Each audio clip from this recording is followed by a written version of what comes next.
Hi, thanks for coming. Okay, so I am going to talk today about, I'm going to address this question of how exciting it is to have all these new opportunities to contribute online, right? Tons of opportunities, and there's a lot of hype about them and how they are giving people a chance to express their opinion and their voice.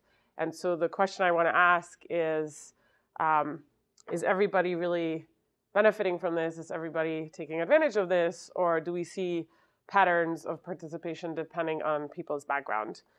And I'll offer some answers to these questions, but truth in advertising, I think there's a ton of room for additional research in this realm. So think of this as a start of a conversation, and then I'd love to talk about either today or at a later time, correspond about what are ways that we can continue this research agenda. I think it's a really important one because it is the case that there are tons of new opportunities, but I think it's important that we make sure that people from different backgrounds are able to benefit from them.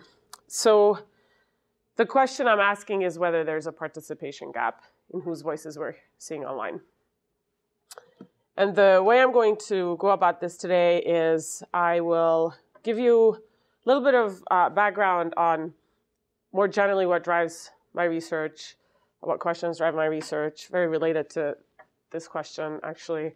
And then I'm actually going to talk a little bit about the methods that I use to collect data, maybe more details than you usually hear about methods of a project, but I think it's important in this case to talk about them in more detail because in addition to the hype around the opportunities afforded by digital media for people to contribute to content online, there's also a lot of hype about the potential of digital media to change our methods and help with data collection.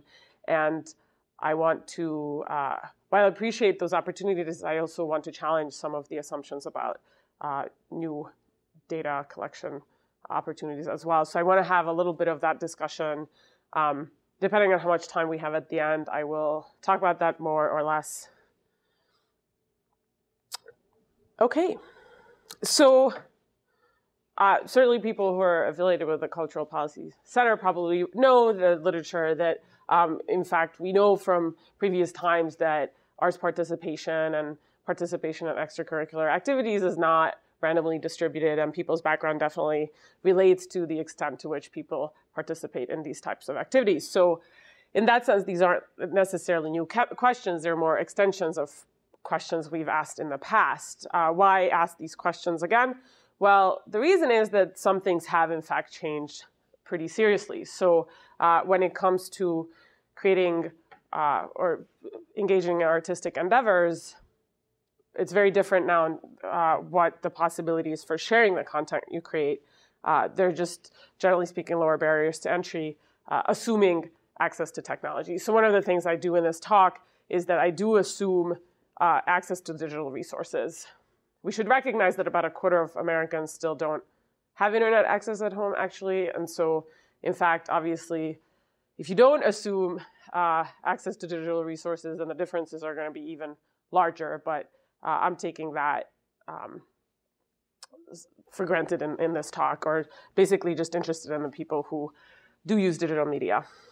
So more generally speaking, the central research question that drives my work is who benefits from digital media uses, and how do we make sure that it's not just the more privileged who get to benefit from recent advancements in technology. From a more theoretical perspective, the question is, are digital media allowing people to improve their life chances, or do we see social reproduction in the sense of people from less privileged backgrounds don't really get to improve their position that much and stay where they were? And part of the premise of all this, and it's work I've done and work today's talk is about this as well, is just because you control for connectivity or give people access or assume people have access or look at people who have access to digital media, that doesn't mean that everyone's going to use it the same way. So this kind of relates to those initial discussions about quote unquote digital divide, which very much assume a binary, people have access or they don't. And my argument is that it's much more an issue of digital inequality, where there's a spectrum of differences in access and use. And so what does that mean?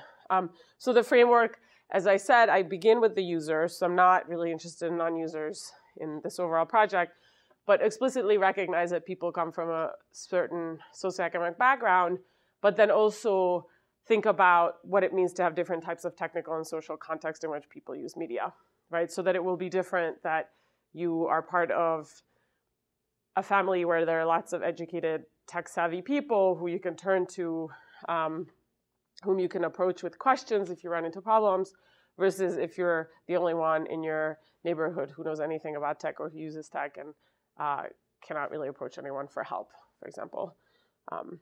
And in fact, increasingly over time, the technical differences of what it means to have one type of hardware versus what it means to have 3 types of most recent gadgets that are with you all the time.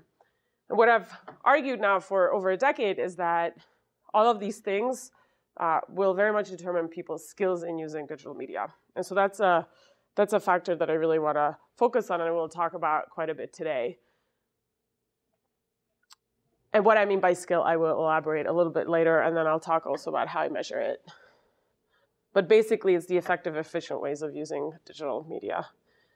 And so then the question is, how do all these factors, including skill, play into what people do online, both in terms of information seeking, but especially of interest today in terms of the creation of content, right? Is it random? Who contributes? Or are there certain systematic differences by user background? And then the really, really big question for which we still barely have enough data, but we're getting there, is whether all of these then feed back into people's life chances. So as I mentioned earlier, the questions that drive my work as a sociologist are these questions of social inequality. And so as a sociologist, one way to think about the internet is, well, who cares what people do online? Well, we need to care if these things then actually do loop back into whether that's health or job opportunities and success or academic achievement, et cetera. So that's the overall motivating framework for my work. As I said, skill is an area that I really focus on. And in fact, because I focus so much on skill, I end up with lots of data challenges because other people don't really look at skill, and so it's not like they're ready-made data sets with lots of information about people's internet skills. So if you're interested in something like internet skill, you're left wondering, okay, well, how do I go about studying that question, since you can't just turn to the GSS, which I guess I can refer to in this building and people know what it means, hopefully. Okay, so I still use surveys in my work, and as I said, I will come to the point of addressing whether newer data opportunities are ones that we can rely on, and in what ways later in the talk, if there's time. But I still believe traditional surveys have an important role to play in social science research. So in an ideal world, one would run a survey on a national representative sample. And in fact, back in 2000, was it the 2000? GSS run in 2000? Was it in 2000? We did have an Internet Society module.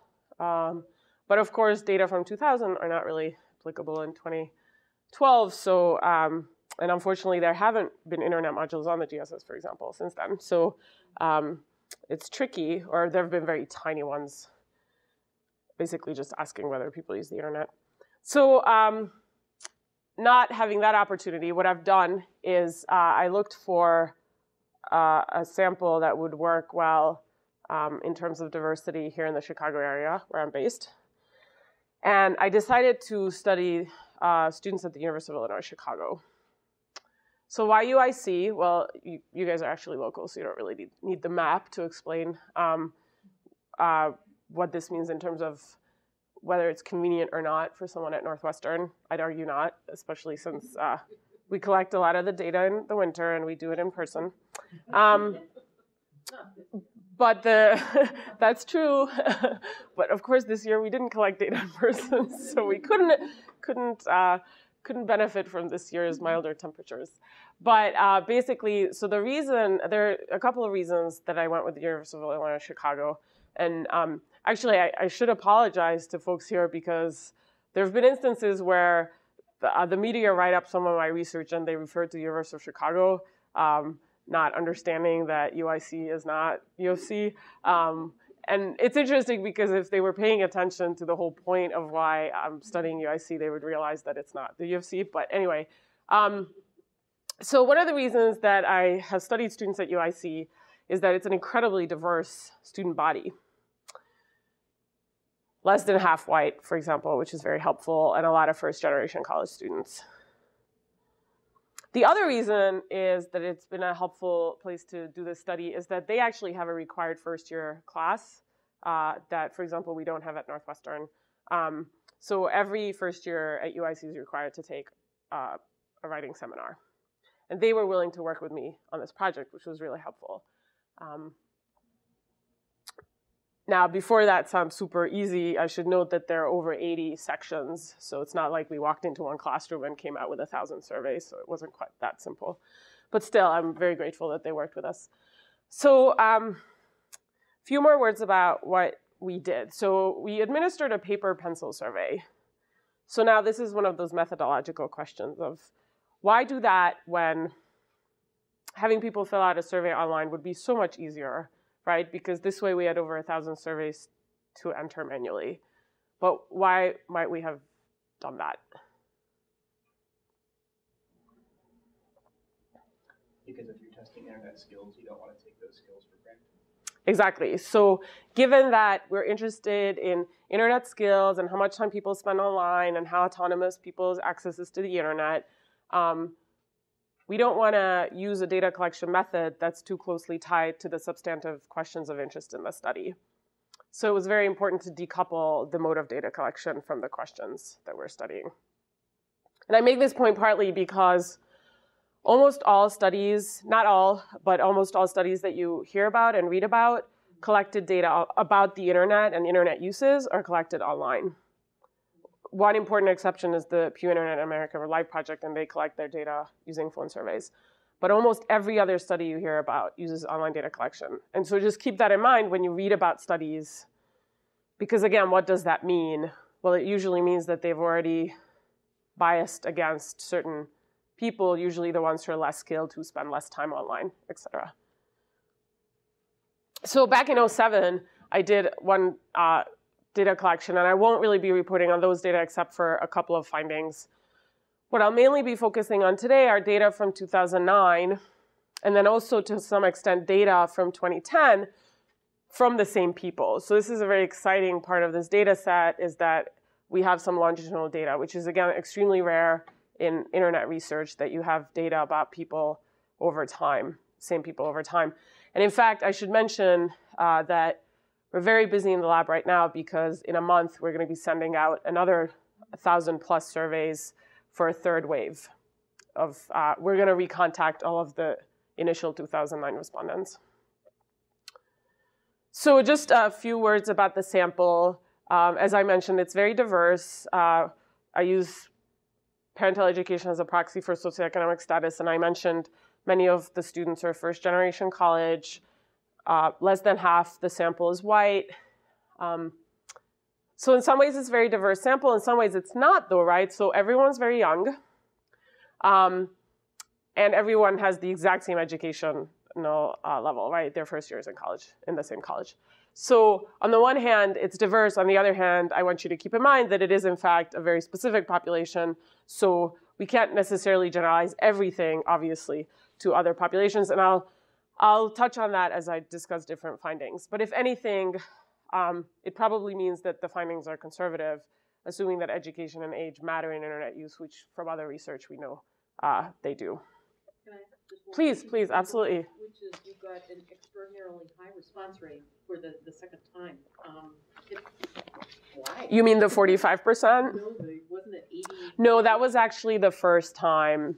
So this was a completely new cohort. I see. Yeah, no, so that was just in class. Yeah, so that's in class.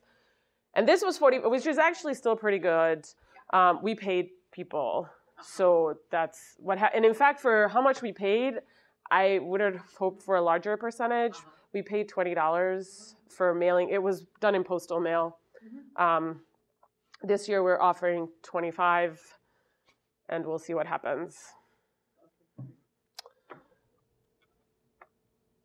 So just very basic descriptives in terms of people's internet uses, and I really show this just to show that, in fact, it is very much the wired generation, right? So in that sense, assumptions are correct that young adults do spend a lot of time online. So this is, again, just to point out that we're controlling for not just basic access, but really people who spend time online. And in fact, they still check email, because there are sometimes questions about whether this generation still uses email, but yes. So one of the interesting findings, and this is where I go back to the 2007 data set, so a completely different cohort, was to note that people were selecting into the use of different social network sites at different rates. And so both race, ethnicity, as well as socioeconomic status was very much related to whether people were using Facebook or MySpace. And what's interesting is that while the numbers change, the relative likelihood of different groups of people selecting into the sites remained the same 2 years later, right? Now, Facebook got to the point of almost universal adoption, so there we're not really seeing that much difference among certain groups, but certainly for MySpace, again, while the numbers are different, the patterns are very similar. So I note this just to highlight that user background very much does influence what sites people select into. And this will be important to keep in mind as we get back to the whole idea later of how much can we use online data sources when we're studying different questions, right? So if you were to grab data from Facebook, are you missing out on certain populations by doing so? But it has implications in all sorts of realms, not just academic research. It has implications for teaching, right? If you're teaching and you decide to use a certain tool, you might be biasing against certain types of students who might be less likely to be users of that service or less familiar with that service. Implications also for governmental services, for businesses, whatnot. So what was interesting, when in 2007 I published the paper that showed the 2007 data, the Chronicle of Higher Education published an article about it. They tend to be interested in students. But when I contacted more popular media outlets to see if they were interested in covering any of it, they just said, well, who cares about a bunch of students in Chicago? So what was interesting then, 2 years later, was that Nielsen Net Ratings, which is a firm that tracks users online, came out with pretty much the same findings based on their nationally representative data. And then the media picked it up, the national media picked it up. But basically, I show this just to suggest that, in fact, the UIC sample is in many ways a very good sample. It is very diverse. And again, the findings are probably more generalizable than they might appear, at least in terms of patterns. Not so much in terms of percentages per se of different types of uses, but that's the less interesting issue, I think. Okay, so this is supposed to be the wired generation, right? Young adults. There's so many assumptions out there about how they're super savvy and wired. Interestingly, however, in 2009, only 4% of them reported using Twitter. Now, you have to dig deep to think, well, 2009, was anyone using Twitter? It's really hard to remember when different services diffused. So let me just remind you, indeed in 2009, it was not being used that much, although I'll say that I personally signed up for it at the end of 2006. So it has been around. By 2009, it had been around for a few years. It's not like it just launched. Okay, well, how about in the spring of 2010? I'll note that it was early spring of 2010 that, for example, Oprah signed up and got an account, right? So by then, definitely major public interest in Twitter and a lot of conversations around Twitter. So what do we think was the uptake of Twitter by 2010 in this group?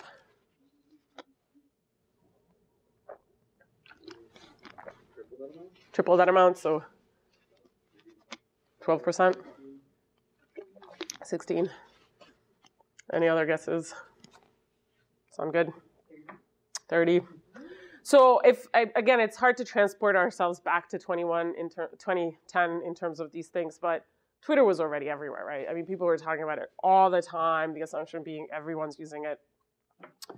But even among young adults, in fact, less than a fifth of this group was using it. So your guess was pretty close.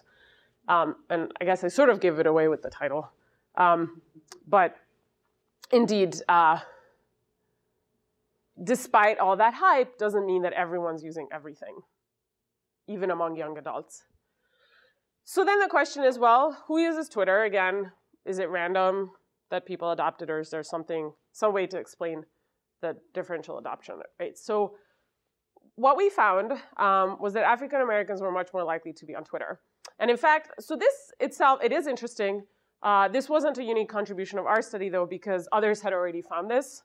That's helpful, again, just to show that the data very much mirror findings from nationally representative data sets. So our data pretty much agreed with what others had found. Here's the exciting thing here, though, that others have not been able to do. We have longitudinal data. So we have information about whether people used Twitter in 2010, and we have information about their background and also their internet uses, their skills, other factors from a year prior. And so we're actually able to use data from before they were using Twitter to predict whether they adopted Twitter a year later. So not surprising from what I just showed you, being African American was related to adopting Twitter. Oh, I guess I should explain, this slide is a graphical representation of regression results, okay? So partly what came out in the literature as people tried to hypothesize about why Blacks were using Twitter more was that they use mobile devices more. And that is in fact the case. We know that from data. But other people just hypothesized about this. They didn't have data to test the idea. We did have the data. So we looked at data from 2009, seeing who texts often and who has access to the web on their smartphone, on their phone. And we actually found that it had no relation to adopting Twitter a year later. So that doesn't explain why Blacks are using Twitter, or more likely to use Twitter. And just to be clear, it's simply a question of whether people use Twitter. We don't know how much they use it. We don't know if they're posting. It's just a very, very simple question. And it's in this year's 2012 survey that we'll be asking much more nuanced questions about Twitter use. What we did find was being more skilled at using the internet a year prior was positively related to adopting Twitter. But what was really important was an interest in entertainment and celebrity news. Now, I don't know if you noticed, so I'll do this one more time. Not only is that positively related, but once we control for this factor, once we put this in the equation, the race effect goes away. So basically, it's that African Americans in the sample are more interested in entertainment and celebrity news that's actually driving their high rates of Twitter adoption. If you take a white student in the sample and an African American student in the sample who are equally interested in entertainment and celebrity news, then they're equally likely to be on Twitter. Interestingly, interest in these topics had no relation to Twitter adoption. Now, this is where I do want to note that, again, this is a very specific age group, and it may well be that if we had data on older adults, we might find some relationship. So I do want to remind you here that it's really a study on 19, 20-year-olds in 2010. Yes? Did you ask the internet skill question? I'm sorry? I am about to get to that.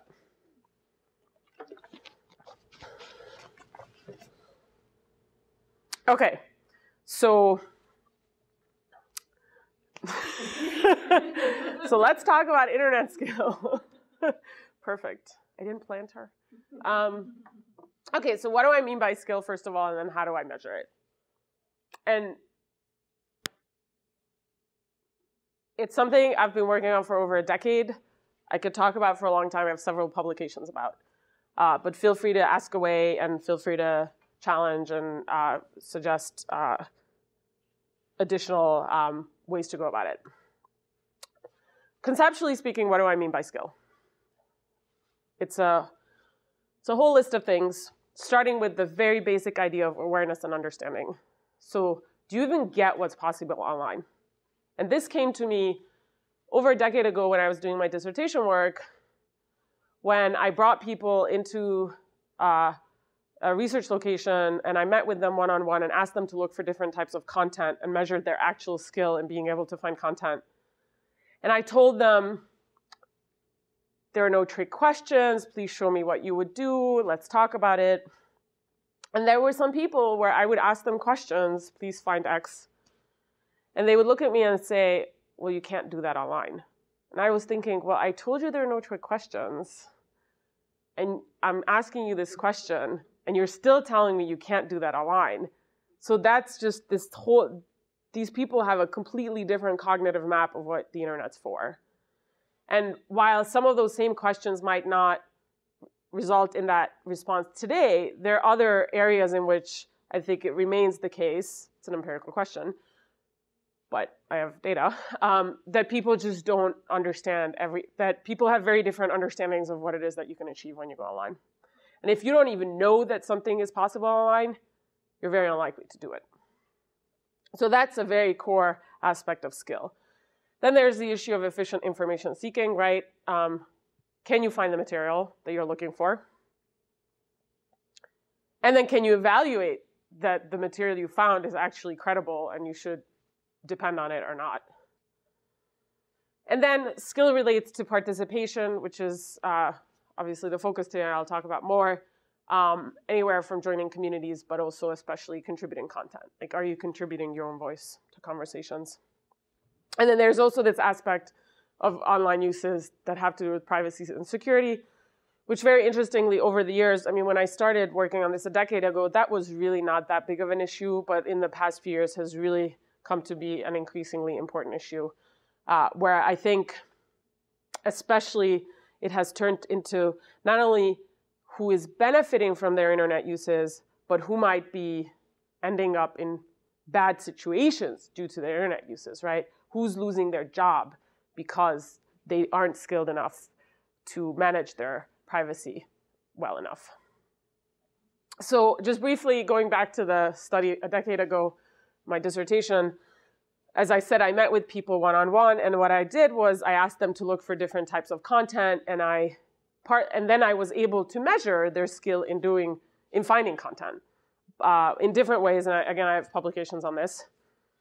And then because I had data on actual skill, but I also had survey data, I was able to see which survey measures were the best proxies for the actual measures of skill. Now, obviously, that's a very specific skill, and certainly skills have changed. The necessary skills and things we can do online have changed a lot over the last decade. So this is an instrument that needs to be updated all the time. It's a lot of work, though, but we're working on it continually. And in fact, partly what we're going to be doing in the survey this spring is trying to come up with social media skills, more so focused on social media uses specifically as opposed to more general internet uses. But it is an instrument that does need updating all the time. And I just thought I'd mention that since I'm here at the Cultural Policy Center, that a lot of this work was actually funded by the Cultural Policy Center at Princeton when I was doing the work. I got my PhD at Princeton. That's why it's a New Jersey sample. Yes, yes. And it was I depended there also on more traditional sampling. I did a random sample of county residents that I brought into the research center. Yes, I wasn't flying from Chicago to New Jersey. That would have not been, yeah, that would have, I actually did in 2006 spend a month there re-interviewing 60 of those people, which was exciting, but yeah. Okay, so this is the question that I pose people on the survey, and then give them 27 items on which I ask them to rate their level of understanding. And this paper talks about the original comparison of the actual skill measures with the self-rating, with the survey measures, and how I came up with a certain survey. And then this was an update. And then this is yet another update. So I've focused on this methodological issue for a long time now. One of the things actually that I do in this paper is one of the critiques I got when I was initially presenting this work was, how do I know people aren't randomly checking things off? And so in the 2007 survey, I included 3 bogus items that are non-existent to see how they would work.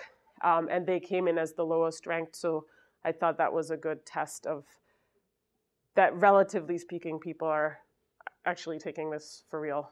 I should also note that there's a question on the survey that measures people's attentiveness to the survey itself. It basically says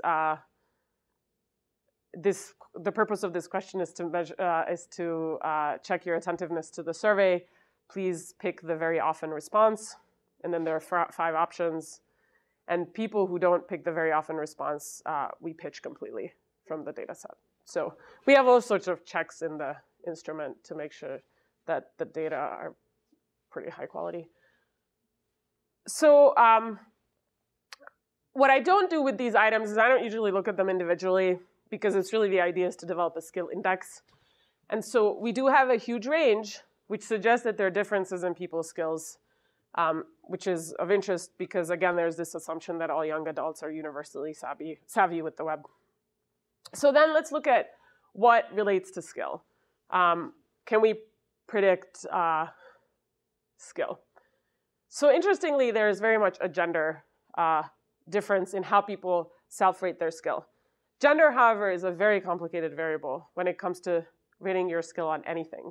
So I don't know if anyone's familiar with the literature, but when we actually wrote a separate article using data from my dissertation, where we basically showed that this is from the study where I had data on actual skill, that women and men didn't actually differ that much in their actual skills, but women still assess their skills lower. So that's a complicating factor with gender.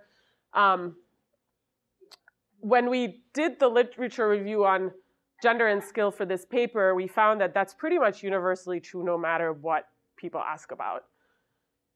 What's interesting, though, sort of as a side note, we didn't really find much literature that explored activities that are stereotypically female, like that women are stereotypically better at. I don't know any work on that in the literature, which could be really interesting.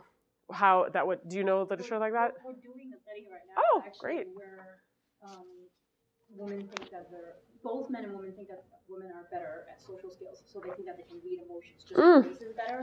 But actually, when we test them, they do really well. Oh, that's really interesting. Great, I'd love to hear more about that. So now we have one study where we're looking at something, or they're looking at something that where it's stereotypically more female, so or females are better at. So that's very interesting. Partly what we argued here, though, is that whether your actual skill is the same, it might still matter what you think your skill is. And in fact, well, first let me show one of my favorite XKCD comics, because I think this partly explains what we find in terms of these gender variations. So I think this nicely sums up the issue. But we did a paper, again, based on the 2007 survey, where what we found was that men were more likely to share content like photos and videos and music than women. But when we controlled for their self-rated skill, the variation no longer existed. So even if it's just in women's heads that they're less skilled, somehow it seems to relate to the extent to which they're engaged online. Okay, so moving on to the other variables. There are racial ethnic differences in skill score, and also in terms of socioeconomic status, which again is parental education. But if we bring together the gender, race, ethnicity, and parental education variables, what we find is that the average Hispanic female student whose parents have the lowest level of education has this skill score, and the average Asian student whose parents have a graduate degree has that score. That's a pretty big difference in terms of the self-rated score. Okay, so as I said, this was a very particular sample. And we already find variation for this group where we control for age and we control for education. So you have to wonder, what would it look like if we actually had data about people from across the nation, all ages, all education levels? Well, fortunately, I was able to convince people at the FCC to include a shorter version of my skill instrument on a survey they did in 2009. So we have a bit of comparison. I mean, it's much less nuanced, but the nice thing is that they have variation on age, and they also have information on education and income and variation on those as well. So we can test whether these things relate to skill. And indeed, higher income and higher education are both related to higher level self-reported skills. Interestingly, however, among people 50 and under, there's no relationship between skill and age. So this goes against, again, these assumptions that young adults are universally savvy and everyone else is bad. Up to 50, there's actually not a relationship. It's over 50 that you do see a pretty significant drop in skill by age. So now focusing on the participation gap question, now that I've given you background on skill and this idea that people select into uses of sites differently. So on the survey, I had these questions that I call online engagement. And created a quiz or poll might sound sort of obscure. I'm pretty sure the way people interpreted that had to do with those Facebook quizzes you can create. I wouldn't think anything more elaborate than that. I'm pretty sure that's how people were interpreting it. Okay, so this was the frequency with which people in the sample, so these young adults, had ever done these activities. I would argue these are fairly low numbers if we're thinking that these are supposed to be the super savvy young adults who do everything online. None of the activities is something that at least half of them have done. And again, it's an extremely conservative measure of just having done it ever. We actually have more nuanced data on how often, but since less than half did anything, I don't get into that here. Okay, so question for you. Clearly, I didn't list these in the order of popularity. And I'm not listing them in the order in which they were on the survey. But there's some method to the madness here. So can you come up with any reasons for why I have listed them in this order? There is some ordering here.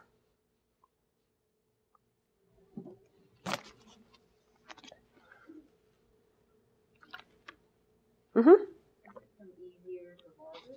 Can you say a little bit? Easier to do a quiz than to actually enter something in Wikipedia and feel that if I have a question, I can put a quiz, but if I don't actually know anything about it, then how are you going to contribute? Mm-hmm. That's a good idea.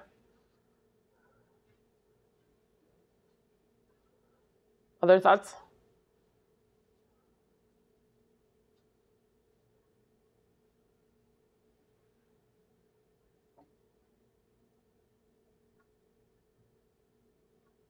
Yes? I guess to me the underlying question is what motivates people to want to engage, period. Mm-hmm. Rather than just lurk and try to Mm-hmm. learn. And do you see something about these activities that might speak to that? Like, I think that, for example, doing a Wikipedia entry is kind of the entry level engagement. so are you arguing against her point that that's the hardest? I didn't quite hear it. Oh, so her point was that it's going from easy to hard, that if you just want to put up a quiz, if you have a question, you just ask it, but to edit Wikipedia, you actually have to know something that you want to, want to contribute. And I actually think the way it looks now is that the easiest is at the bottom, Huh. and then it goes up to Oh, that's interesting. the top. Okay. I'd say, I think that the top two are ones you're doing yourself. And as you go down, you're responding to other things. So That's what I see there. You're creating your own quiz, you're uploading presumably your own video, but as you go down, it's responses to other people's things out there. So it goes from your own to proactive to reactive or something like that. Okay. Any other thoughts?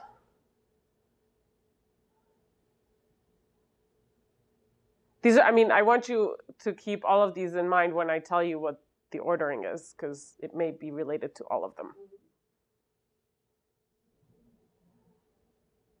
Okay.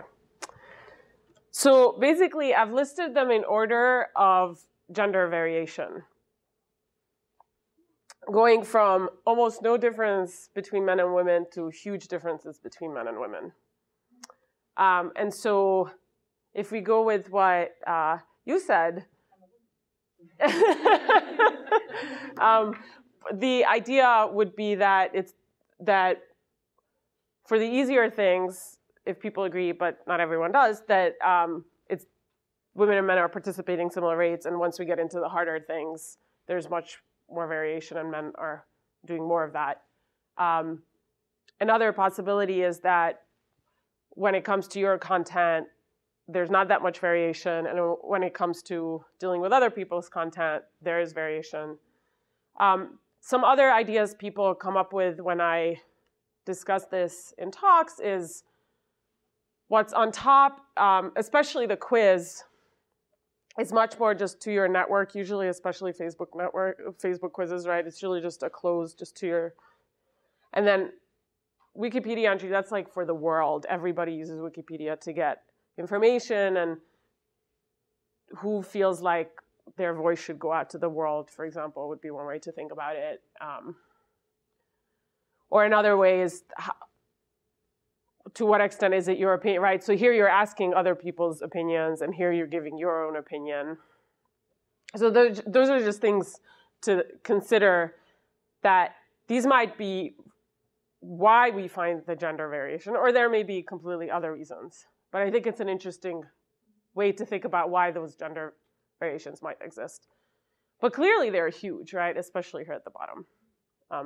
And rather disconcerting if we think about the fact that so many people rely on Wikipedia content, and we're really getting a very particular perspective on Wikipedia. And in fact, there have been reports from Wikipedia itself acknowledging this, and they actually say the numbers are almost worse for the gender difference, and just what tiny proportion of their contributors are women. The only thing that women reported doing more was changing the privacy setting of their Facebook account, which isn't shocking. But actually, by 2010, everyone had pretty much changed it universally, so there was no gender variation by then. So just quickly, one thing I did was I counted up the number, how many of the 5 things did people say they had ever done? So create an index. And again, interesting to note that a quarter of the students hadn't done any of it, and very few had done several of them. And then I was again interested in how much your user background relates to how active you are in these content contributions. Women, much less active, as you could tell from those numbers. And what's interesting here is, unlike with the skill measure, where there may well be some issue with the survey instrument, I think it's hard to argue that people would be misreporting their contributions to these activities. And one thing that people brought up in the past was, well, I'm not including activities that women are more likely to do, for example, contributing to fan fiction. And so in 2010, I asked about fan fiction, and it was still men reported doing it more. So there is definitely variation by racial ethnic background as to who's contributing, and also by socioeconomic status, so that if we pull it all together, what we have is the average Hispanic female who comes from a lower SES has done just one of these things, whereas the average white male with parents with a graduate degree has done 3. And that's a huge difference on a scale of just 0 to 5, right? 1 versus 3, that's huge. And then finally, there's a very large difference between the low-skilled and the high-skilled. Now, of course, this is one of those things that probably feeds back into, right? So you do things, then you get better skilled, and then you might do more things. But again, we have some longitudinal data and are able to say that prior skill still, even controlling for prior skill, skill still matters in who contributes.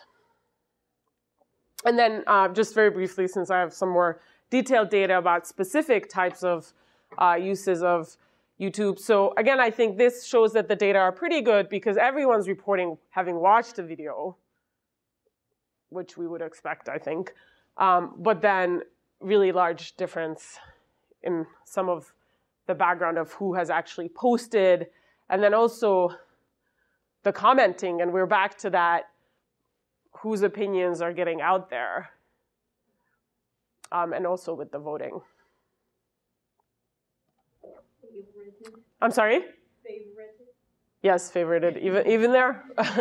It's also a way to express your opinion. And then even once we break down into more details of what it is that you are doing on Wikipedia, again, almost everyone's read entries on it, but whether you're fixing or adding new material, huge gender variation. And also racial. So why is it helpful to focus on skill? I argue that it's important because, so I've shown that gender and socioeconomic status matter in who does what, but those are either not things we want to change in people, or they're very hard to change in people. So that's probably not a logical or not a realistic way to try to improve people's contributions. However, skill is something that I think is much more amenable to being improved. And so through training, support, education, if we could improve people's skills, it seems that they would be more likely to contribute. And so partly it's a call against the assumption that all young people are digitally super savvy and equally savvy, and the importance of recognizing that they're not. And so let's have a conversation about how we can make sure that we get people up to speed from different backgrounds when it comes to digital media savvy. So I have a few minutes. Oh, actually, so just more generally, what does this imply in terms of social inequality, which was part of the motivation here? So let's assume that, or the issue is, are people benefiting from their internet uses, right? Is there some benefit, whether that's you get a job because people see your contributions online, or could be all sorts of, you have better health because you've been able to gather relevant information. Lots of possible ways in which internet uses may improve people's life chances over time as they use the internet.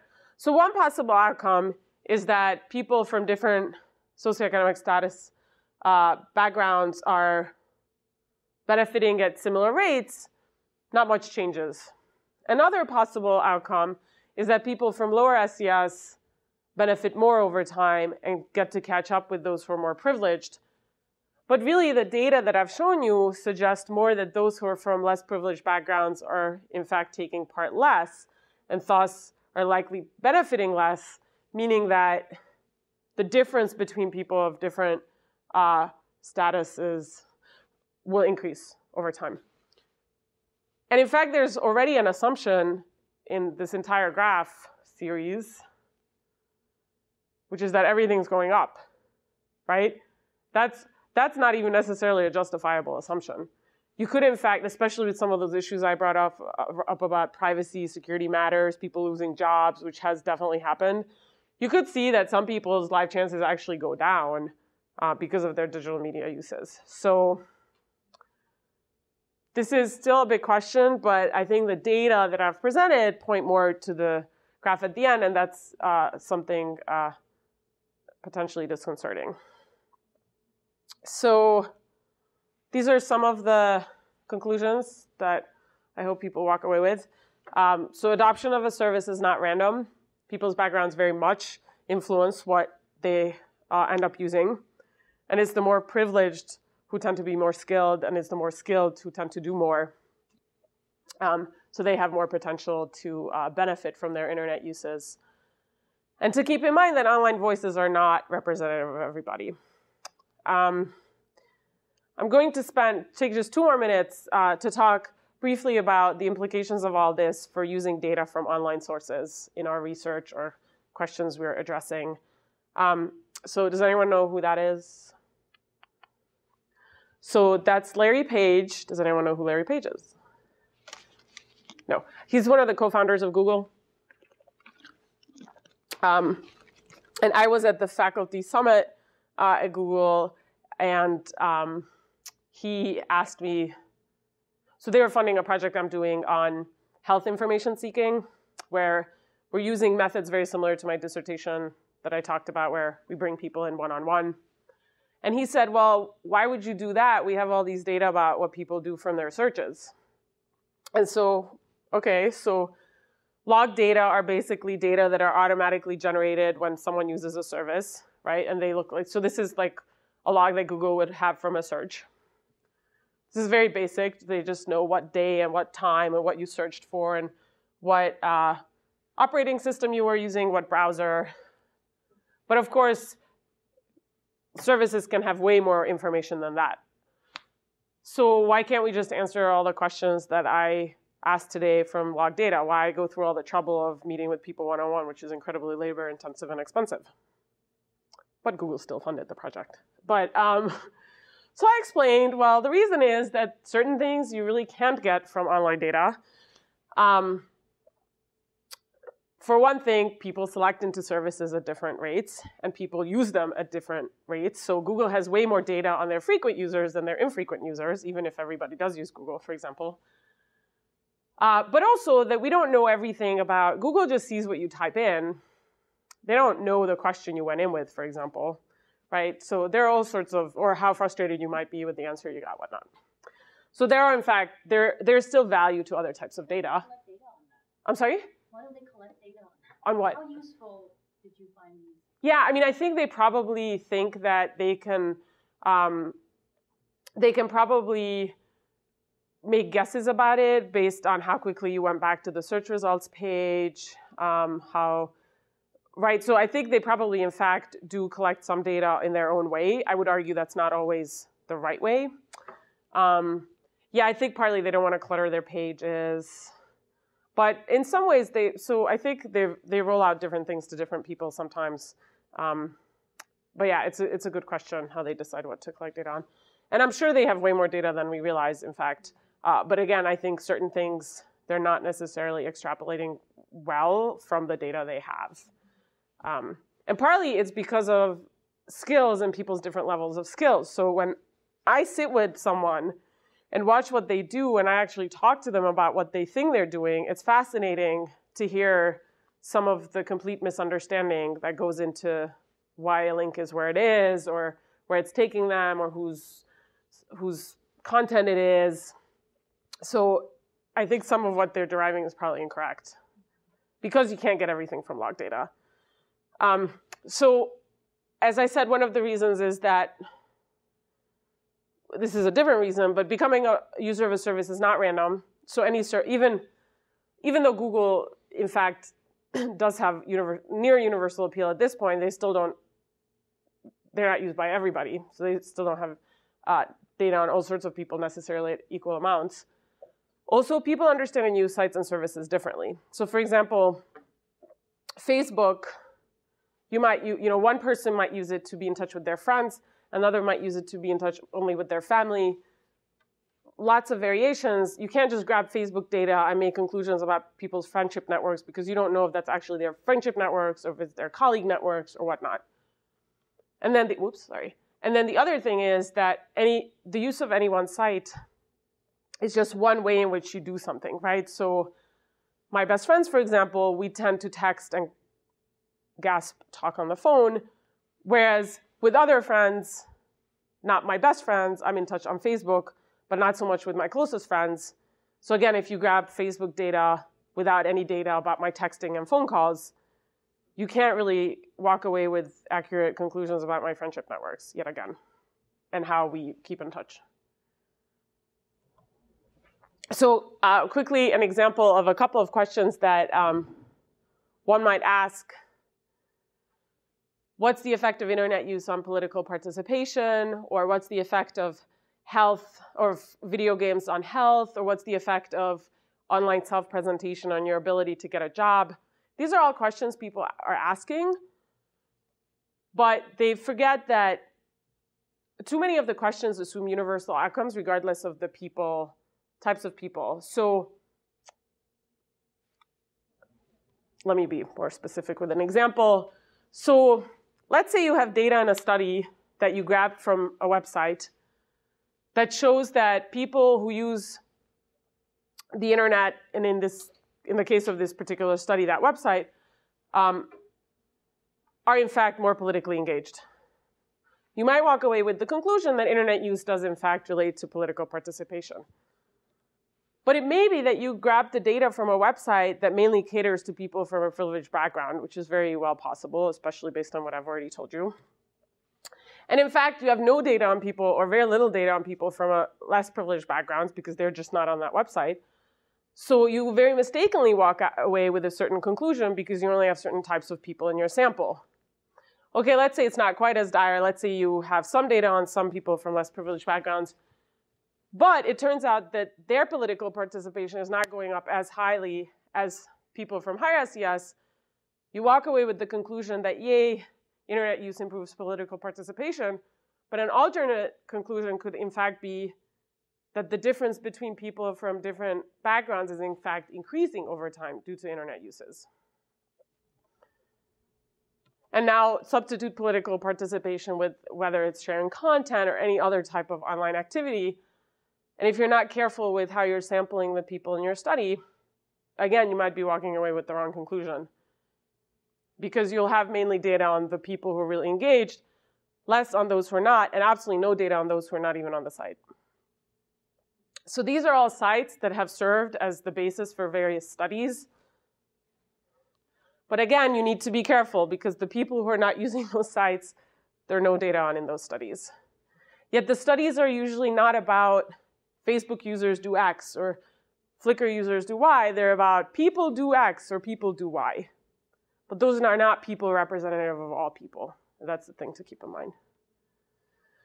So again, just in terms of whether it's you doing a study or you reading a study about data that come from a certain service, I would keep this in mind and stay cautious, recognizing that the study probably can't be generalizable to everybody.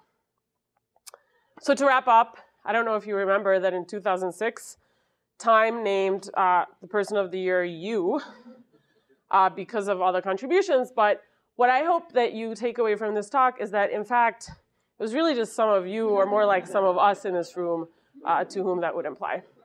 So I thank you for your attention, and I'm open for questions.